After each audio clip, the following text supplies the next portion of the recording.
Hola, ¿cómo están? Soy Francisca Cataldo, vicepresidenta del Consejo Consultivo Nacional y un gusto que estén todos acá. Partiendo, quería reconocer lo importante que es esta política para nosotros. Como Consejo Consultivo Nacional, tuvimos muchos mecanismos en los cuales ayudamos a la difusión y promoción de esta política. Hicimos encuentros, participamos en el lanzamiento. Acá en todo Chile hicimos la renovación de espacios. Fue un momento muy hermoso, el local me gustaría que todos pudieran buscarlos. Quisimos centralizar el foco de todas estas encuestas y todas estas políticas en los niños y adolescentes. Y el día de hoy la estamos lanzando, es súper importante, ya que como sujetos de derecho estamos haciendo valer el derecho a la participación. Por eso mismo hoy día le estoy hablando yo, Antonia, Samuel, cualquiera de acá, porque somos sujetos de derecho. Así que bueno, lo que les quería decir no es muy largo, es bastante cortito, pero les quería mandar a reflexionar el cambio que produce esta política hacia nosotros. Y el cambio no parte en el mundo exterior, parte por el ser humano interior, por uno mismo. Así que bueno, esta política esperamos que tenga varios cambios, lo vemos, visualizamos un Chile donde estemos todos unidos, dejemos la discriminación. ¿Cómo es posible, queremos limitar esto, cómo es posible que consigamos más armas, drogas antes que una hora de salud mental? Y queremos que esta política pueda solucionar todos estos problemas. Queremos que nuestro bienestar sea para todos. Eso. Muchas gracias.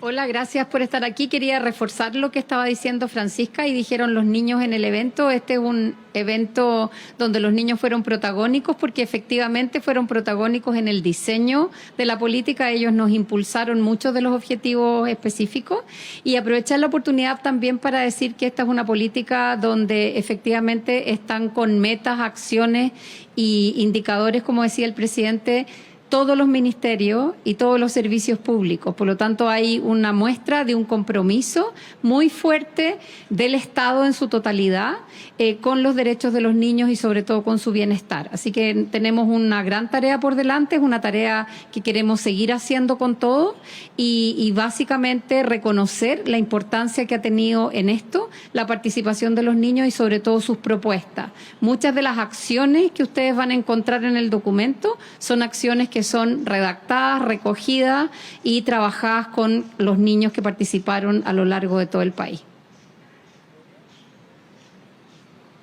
No, buenas tardes.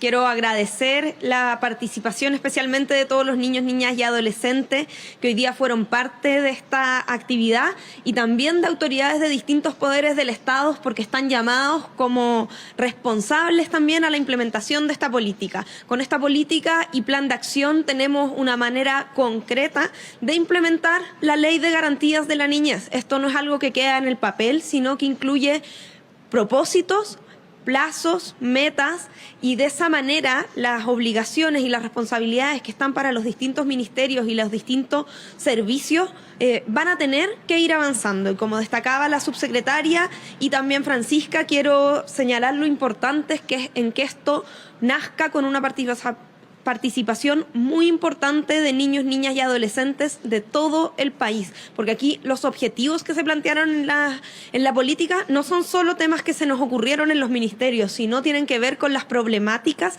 que levantaron justamente los niños y niñas, como recién Francisca hablaba de la problemática de las armas, de las drogas, y por lo tanto nos ponemos un objetivo para poder avanzar en bienestar integral, para proteger la salud mental, solo como ejemplos de todo lo que contempla esta política y plan de acción.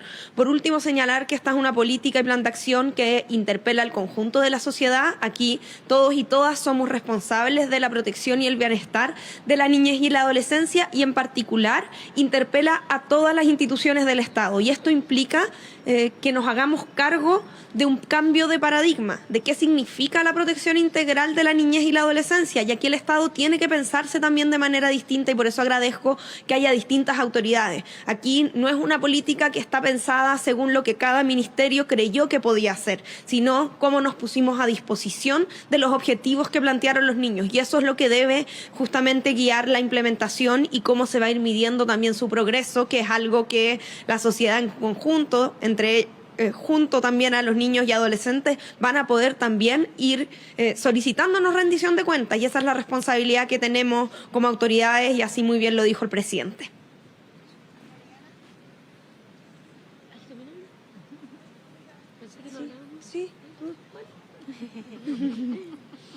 Sí.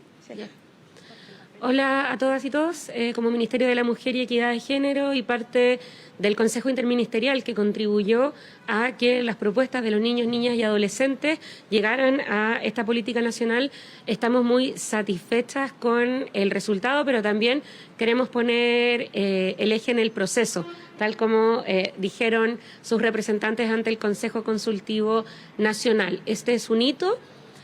Chile había tenido planes anteriores, pero ahora está obligado por ley, gracias a la Ley de Garantías de la Infancia, y eso quiere decir que cada uno de los ministerios, servicios públicos, organismos autónomos y más, vamos a tener que revisar nuestro actuar para adaptarlo a este librito. Pregunta. Para la ministra Toro, preguntarle qué desafíos anticipan ante la implementación de esta política y cómo planean abordarlos. Bueno, los desafíos que se han planteado en esta política son en distintos ejes y de hecho existen medidas en distintos ámbitos y por lo tanto estamos hablando de temas que han surgido. Me ha tocado también estar en algunos consejos comunales, recordar que aquí hay consejos comunales, regionales y nacionales donde se han planteado distintas problemáticas desde la salud mental, problemáticas desde la vivienda adecuada, la seguridad en el entorno, espacios recreativos, deportivos, la protección del medio ambiente y la preocupación por la crisis climática son solo algunas de las problemáticas que los niños y adolescentes han planteado como fundamentales y por lo tanto se establecen en ese sentido objetivos y metas que en este caso todas tienen un ministerio responsable y un organismo corresponsable. Por lo tanto, aquí va a ser muy claro quién tiene que hacerse cargo de metas como ellas. Por lo tanto, en ese sentido tenemos confianza de que eso va a poder ir avanzando. Agradecemos que estuvieran presentes los ministros, subsecretarios de las distintas carteras. Las 24 carteras tienen responsabilidades en esto, porque la protección integral de la niñez y la adolescencia no es un tema de los niños solamente, no es un tema de la subsecretaría de la niñez únicamente, es una responsabilidad de todas las instituciones del Estado. Así que los invitamos también a ver el resumen y poder identificar también cuáles son las metas que le vamos a ir haciendo seguimiento sin duda desde el Ministerio y la Subsecretaría de la Niñez. También preguntarle a la subsecretaria si se puede referir a los 4 ejes y también cómo planean monitorear los 10 objetivos. Sí, tenemos 4 ejes de derecho. Esta es una clasificación que hace UNICEF, ¿verdad? Que los derechos de los niños, que son de un repertorio bastante amplio, se dividen en 4 ejes de sobrevivencia, de participación, de protección. Y los objetivos estratégicos son los que guían y son los pilares de la política. La política además incluye un modelo de gobernanza cuyo centro es cumplir de una manera lo más precisa y minuciosa posible, con monitoreos anuales del avance de los objetivos y de las metas y con una evaluación cada 3 años, que es lo que la Ley de Garantía indica. Por lo tanto, la política contiene un modelo de gobernanza que tiene que ver con la información que tiene que estar disponible, la rendición de cuentas a la ciudadanía, de cómo van avanzando esas metas. Incluso la política propone un grupo externo al Ejecutivo, donde está representado el Parlamento, el Ministerio Público, la Defensoría, que nos ayuden desde esa posición a poder analizar los resultados y hacer un seguimiento y una rendición de cuentas periódica a la política. Es primera vez que una política de esta naturaleza tiene una obligación de monitoreo anual y de evaluación trianual. Y esto es muy importante porque las cosas cambian, surgen temas emergentes, aparecen situaciones que no estaban previstas al momento en que la política se formuló y por lo tanto se diseñó un mecanismo que permite ir tomando en consideración todos los años los cambios que hay en la sociedad y cómo entonces poder redirigir los objetivos y redirigir las acciones enfrentando las contingencias que naturalmente ocurren. Entonces, esperamos que cada año puedan incluso surgir nuevos temas que están en la contingencia respecto del bienestar infantil y que no tengamos que esperar al año 9 para poder hacer la reformulación de la política, sino que hacerlo anualmente. Buenas tardes. Una pregunta para la ministra Toro. Uno de los puntos que tocó el presidente fue en relación a la protección de los menores que están en los servicios de mejor niñez. ¿Qué desafíos hay en torno a estos recintos? ¿Cuál es la situación actual? ¿Se puede hablar de una crisis, digo, por ejemplo, en el caso de las denuncias de sobrecupos en los recintos? Bueno, la protección especializada de niños, niñas y adolescentes sin duda es una población especialmente vulnerable respecto de la cual como Estado tenemos obligaciones reforzadas. En materia de el servicio de protección especializada es importante recordar que estamos en pleno proceso de implementación y de transición de un modelo que se basaba en el servicio, en el CENAME, que estaba en el Ministerio de Justicia, a un servicio de protección especializada que depende del Ministerio de Desarrollo Social y la Subsecretaría de la Niñez. Ahí quisiera, por un lado, señalar que hay avances que se han ido incorporando y que es también relevante reconocer, como por ejemplo pasar del modelo de residencias masivas a modelos de residencias familiares con menos niños, niñas y adolescentes, pero también, y en esto nosotros hemos sido muy claras con la subsecretaria, en todas las instancias donde nos ha tocado reconocer los graves problemas que existen. Aquí no podemos esconder los problemas bajo la alfombra, tenemos que poder levantar toda la información disponible y así poder tener vías de acción para resolverlo. En materia residencial, tenemos un diagnóstico que señala que hay una crisis residencial, no necesariamente por lo que usted señala de los sobrecupos únicamente, sino también por un tema de, por ejemplo, temas de distribución territorial de las residencias, por la falta de oferentes, algunas licitaciones que se han declarado desiertas y sobre todo los nuevos desafíos que van surgiendo. La sociedad va cambiando, el tipo de vulneraciones que sufren niños, niñas y adolescentes también van cambiando y en ese sentido la crisis del modelo residencial nos obliga a tomar una serie de acciones que incluyen tomar las recomendaciones de la Defensoría de la Niñez, las recomendaciones de las comisiones investigadoras del Congreso, del Comité para la Prevención de la Tortura, y en ello nosotros tenemos y hemos expuesto en el Congreso medidas que son de corto, de mediano y largo plazo, y una de las primeras urgencias tiene que ver con el manejo de las listas de espera cuando hay niños que han sido separados de sus familias y por lo tanto deben ingresar a cuidados alternativos en materia residencial.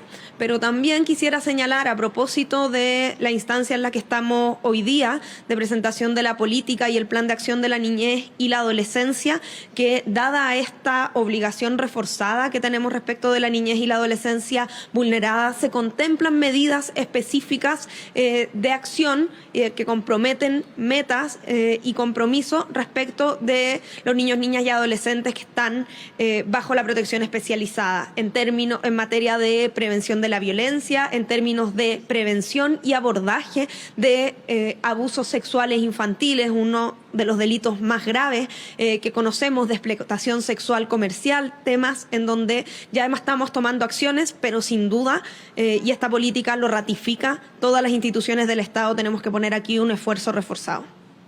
¿Cómo está, ministra Toro? Muy buenas tardes.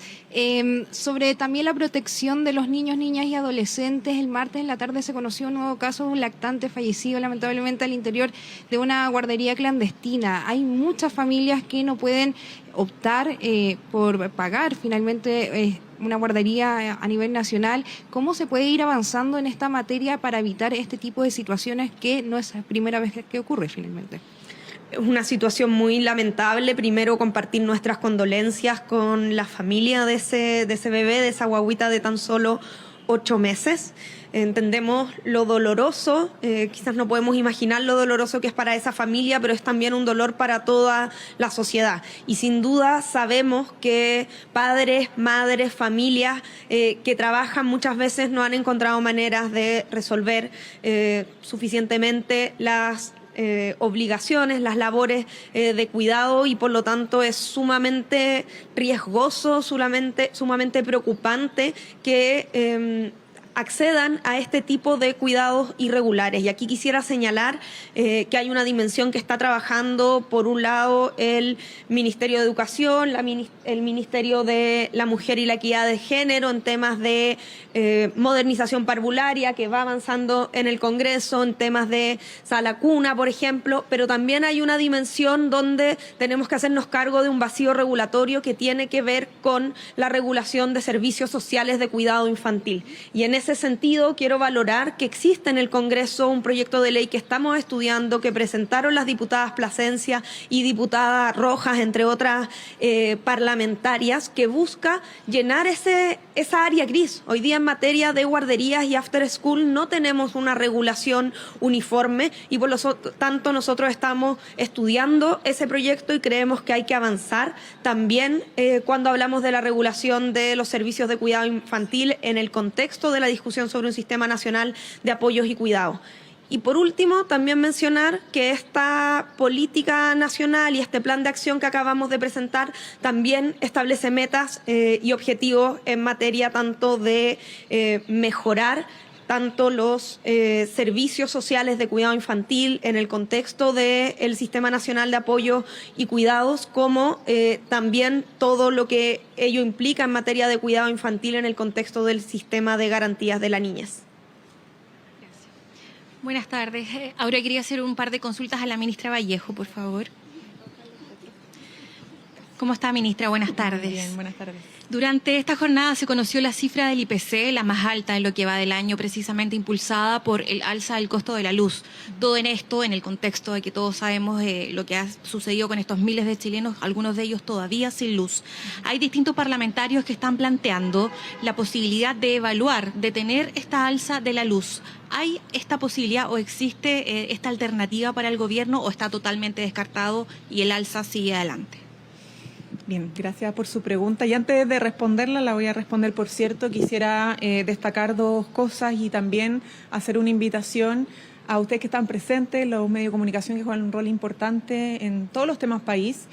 Y es que esta política nacional de las niñeces y de la adolescencia no solamente ha puesto en el centro el rol protagónico de los niños, niñas y adolescentes, que ha sido clave, obviamente, para su elaboración, sino que también porque consagra una mirada integral del bienestar de los niños, niñas y adolescentes. Y eso no es cualquier cosa, es su bienestar físico, pero también es su bienestar psicológico, emocional y su bienestar social.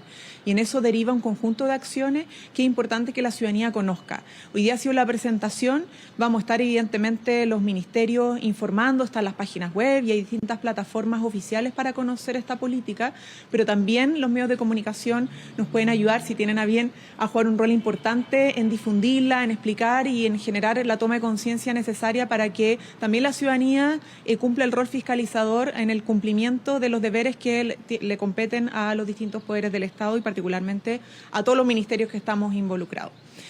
Respecto a la pregunta, bueno, efectivamente el ministro de Hacienda tuvo un momento de una explicación bien robusta y contundente de carácter técnico sobre esta variación del IPC, que no es un problema estructural, es más bien un problema contingente a propósito, entre otras cosas, del alza de la tarifa y por lo tanto, como no es estructural, esperamos que esto vaya cambiando con el correr de los meses. Lo segundo, evidentemente que hoy día nos estamos tomando muy en serio el problema de los cortes de la luz. Ustedes saben que ya hemos presentado una serie de acciones y requerimientos, hemos llegado incluso a la herramienta de última ratio que tenemos, que es iniciar un proceso de término de cese de la concesión, que ha tenido una primera etapa de exigencia con un ultimátum de reposición del suministro eléctrico para 20.000 familias. Ese plazo se vence hoy día a las 23:59 minutos, 23 horas 59 minutos, y por lo tanto ahí vamos a poder informar si es que esta acción de última ratio está surtiendo efecto en las empresas distribuidoras y particularmente en el caso de Enel. Nosotros sí, y en esto ha sido muy claro el ministro de Energía, no vamos a aplicar medidas que fortalezcan que las ganancias se privaticen y los costos se socialicen. Porque todo congelamiento, como la palabra lo dice, es congelar, no es cancelar el precio. Si seguimos congelando precios, en algún momento esa deuda se acumula y se tiene que pagar, o por los usuarios o por el Estado, como lo estamos hoy día haciendo a través de subsidios.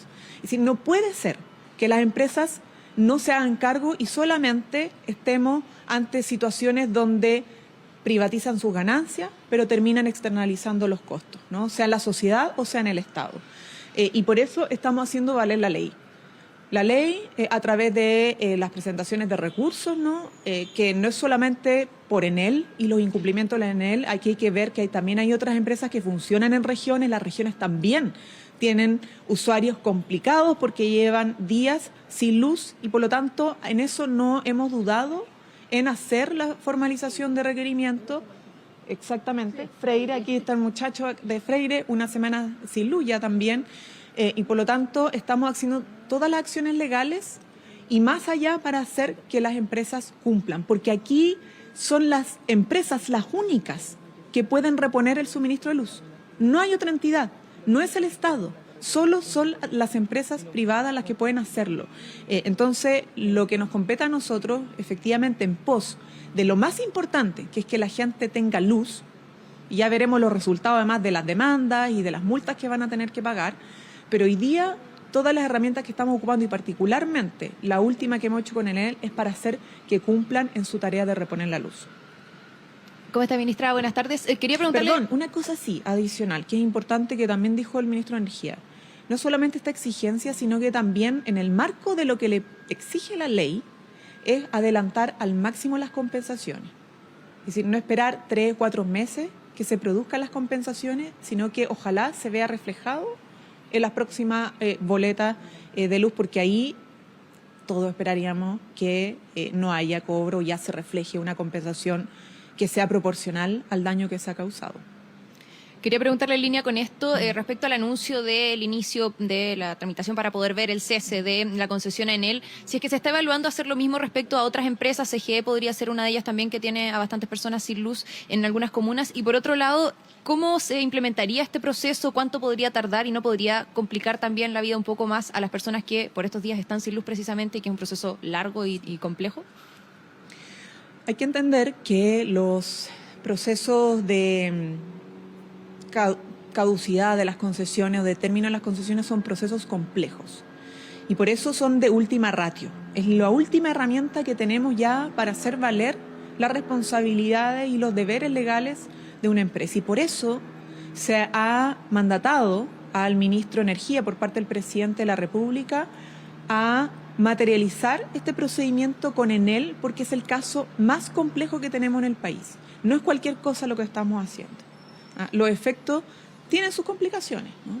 Y esperamos obviamente que esta acción de última ratio tenga los efectos deseados al término de la jornada. Respecto a las otras empresas, como les he dicho, ya hemos formulado distintos cargos por incumplimiento y cada vez que veamos que hay incumplimientos graves se van a ir presentando formulación de cargo. Entonces, insisto, la ley exige ciertos deberes a la empresa, sea Enel, sea CGE, sea otra. Y cuando hay incumplimientos legales, hay formulación de cargos. Esa es la responsabilidad que nos compete a nosotros cuando evidenciamos que hay incumplimiento legal, formular cargo, y lo estamos haciendo. Pero no se descarta ante otras empresas hacer una medida como la misma que se está viendo para Enel. Ustedes saben, la decisión del presidente informada el día de ayer y que ya se ha ejecutado, tiene que ver con Enel por la gravedad de los hechos. No es cualquier cosa iniciar términos de concesiones, porque son empresas monopólicas. Entonces, en esto tenemos que ser muy responsables y cuando el presidente llega a informar o a instruir esto, es porque ya no ha dado más la situación particular de Enel. En los otros casos todavía, en muchos han respondido, ojo, queremos decir que en algunos casos no ha sido tan deficiente la respuesta, pero de todas maneras, ante incumplimiento legal, nosotros estamos haciendo formulación de cargo y esa es la acción que estamos tomando por los efectos que tiene lo que decía anteriormente, que es el término de las concesiones que son ya de última instancia. Ministra, respecto a otra materia en torno a la crisis que se está viviendo en Venezuela, desde la UDI han planteado otorgar nacionalidad por gracia a 7 personas que llevan más de 5 años viviendo en Chile, tienen residencia definitiva y dicen que a ellos se les canceló el pasaporte. Eso plantean desde la UDI. ¿Se evalúa una medida como esta? ¿Cómo lo ven ustedes? A ver, las nacionalizaciones por gracia tienen su procedimiento que está arreglado en nuestro país y han habido distintas propuestas en general para abordar esta crisis, esta situación, pero hoy día, independientemente de las evaluaciones de las propuestas o los procedimientos reglados que tienen este tipo de solicitud, nuestra prioridad está en el control fronterizo y en las gestiones de máximo nivel para poder tener una preparación no solo como país, sino que multilateral sobre los posibles efectos migratorios de la crisis en Venezuela. ¿Tienen un estimado de cantidad de migrantes que pudieran llegar precisamente en el contexto de esta crisis? Y por otro lado, pensando en que yo sé que hay un proceso regulatorio normal, pero en el caso, por ejemplo, de Nicaragua, el presidente lo planteó como una opción, por eso lo preguntamos en torno a Venezuela, porque se está planteando desde la UDI. Es que por eso, en nuestro país existen procedimientos reglados para eso y en general nosotros estamos evaluando las distintas propuestas que se presentan por parte parlamentaria o otras entidades. Con foco, eso sí, como les decía anteriormente, en la prioridad que ha puesto el gobierno en el control fronterizo y los efectos de la migración.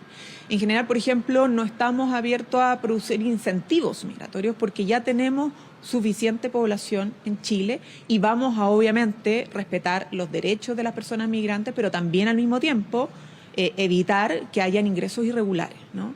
Esa es la tarea principal. ¿Y me había hecho otra pregunta? Perdón. Si hay una cantidad estimada. La estimación. Mire, son estimaciones que han hecho en general los organismos internacionales en función de encuestas de personas que están en el propio país, en Venezuela, y eso han ido de distintos rangos, entre 3, 4, en algunos 2 millones. Por lo tanto, es muy difícil poder predecir lo que de esa población posible que salga de Venezuela llegue a nuestro país. El subsecretario del Interior señalaba durante la mañana, si no me equivoco, que en procesos, entre comillas, normales, pongo entre comillas porque hemos tenido distintos picos, lo que llega a Chile es un 10% de la migración total que sale de Venezuela. Pero no estamos en condiciones de decir un número específico porque eso es demasiado estimativo y se basa, por lo pronto, todavía en suposiciones. Ministra, preguntarle también, ¿lamentan que la primera visita del presidente Milei no sea de carácter oficial y también si el presidente Boric esperaba reunirse con él? No, me imagino que habrán otras oportunidades. Para nosotros lo importante es que las relaciones diplomáticas se mantienen y aunque no hay una visita oficial, las cancillerías están en contacto, tienen reunión. Ustedes saben que quien define la política exterior e internacional es el presidente, pero su brazo ejecutor es la Cancillería.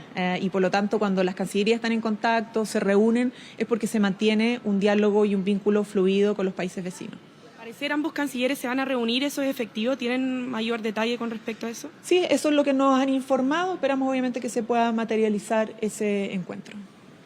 Bien, muchas gracias. Que tengan buena tarde. Gobierno de Chile. Chile avanza contigo.